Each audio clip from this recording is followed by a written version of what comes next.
Assalamualaikum warahmatullahi wabarakatuh. Waalaikumsalam. Kali ini saya bersama Ibu Haji Biba SPD. Beliau adalah kepala sekolah dari lembaga saya, yaitu SD 68 Cengadi 2. Pada kesempatan ini saya akan mewawancara beliau terkait dengan pengalaman dalam menyelesaikan kasus selama ini. Baik, Bu Haji, yang ingin saya tanyakan, selama ini bagaimana cara Ibu Haji mengidentifikasi kasus-kasus yang merupakan dilema etika atau bujukan moral? Menurut pemahaman saya, dilema etika merupakan kasus di mana kita dihadapkan di antara kedua pilihan yang benar. Sedangkan bujukan moral merupakan kasus di mana kita dihadapkan salah satu pilihan benar dan salah satunya salah. Baik. Untuk pertanyaan kedua, bagaimana cara Ibu Haji memutuskan sebuah permasalahan ketika permasalahan itu sama-sama benar atau sama-sama mengandung nilai kebajikan? Langkah yang pertama adalah mengidentifikasi kasus tersebut. Setelah mengidentifikasi selanjutnya, kita carikan beberapa solusi, kemudian kita pilih salah satu solusi yang terbaik bagi yang punya kasus dan terbaik bagi lembaga. Baik. Kalau boleh saya rangkum, Bu Haji, jadi dalam mengambil keputusan, Ibu Haji melakukan identifikasi, kemudian mencari solusi terbaik, yang terbaik bagi kedua belah pihak. Baik, Bu Haji, langkah-langkah atau prosedur seperti apa yang biasa Ibu Haji lakukan selama ini? Jika terjadi suatu permasalahan, yang pertama kita mencari penyebab permasalahan itu apa saja. Apakah penyebabnya itu terkait hanya dengan yang punya kasus atau berhubungan dengan orang lain. Dengan identifikasi itu, kita mengajak berdiskusi kepada rekan yang lain di sekolah untuk membantu, karena saya sebagai kepala sekolah sadar bahwa apa yang saya putuskan sendiri nanti belum tentu terbaik bagi semua.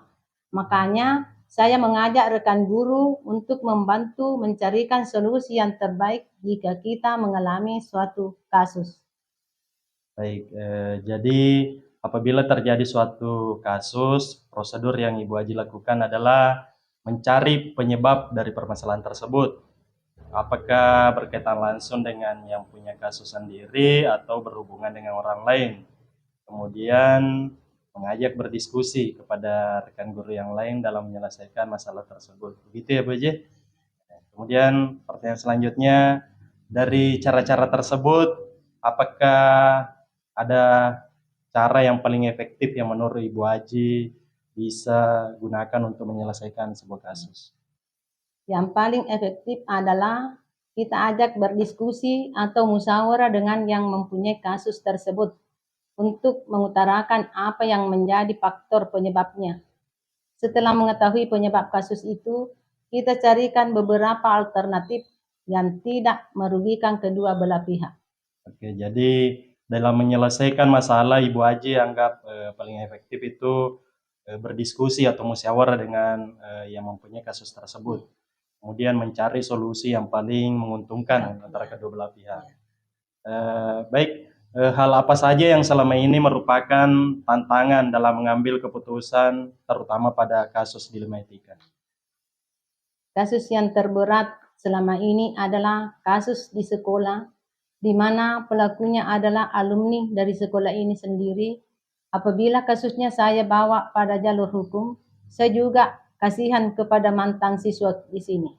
Kalau tidak saya tindaki, nanti akan berpengaruh pada siswa yang ada di sekolah ini. Baik, Bu Haji. Dalam menyelesaikan masalah selama ini, apakah Ibu Haji mempunyai jadwal tertentu untuk menyelesaikan suatu masalah atau langsung menyelesaikan pada saat itu juga? Kalau untuk menyelesaikan suatu masalah saya tidak mempunyai jadwal khusus. Di mana terjadi suatu kasus di sekolah, saat itu juga kami langsung selesaikan. Semakin cepat kita selesaikan, maka semakin baik bagi lembaga maupun yang punya kasus, tidak berlarut-larut. Jadi langsung diselesaikan saat terjadi masalah ya, Bu Haji? Iya.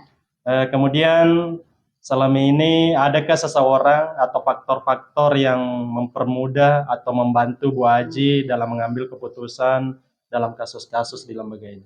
Yang membantu kami untuk menyelesaikan kasus adalah berkolaborasi dengan semua pihak, baik dengan guru, murid, ataupun kalau perlu orang tua murid. Di mana terjadi kasus kita langsung menghubungi yang bersangkutan. Jadi yang dapat membantu adalah guru, murid, dan orang tua murid ya Bu Aji? Iya.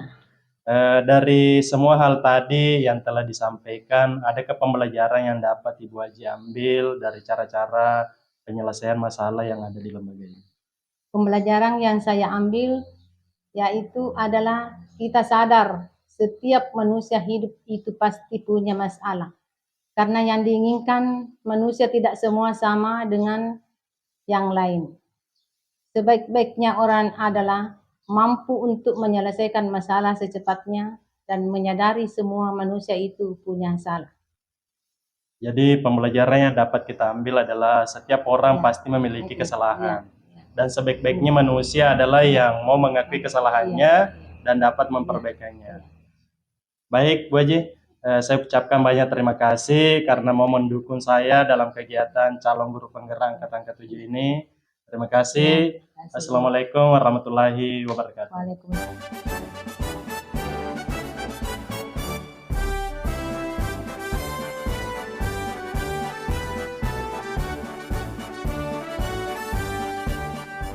Kuatkan tekad, kuatkan hati, negeri ini memanggilmu kawan. Belajar bergerak berbagi untuk negeri, guru penggerak majukan pendidikan. Guru penggerak menghamba para murid, kreatif rancang pembelajaran.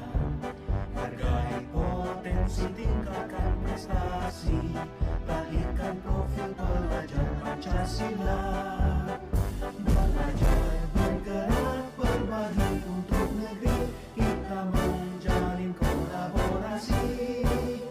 Belajar bergerak berbagi untuk negeri, demi bakti pada Ibu Pertiwi.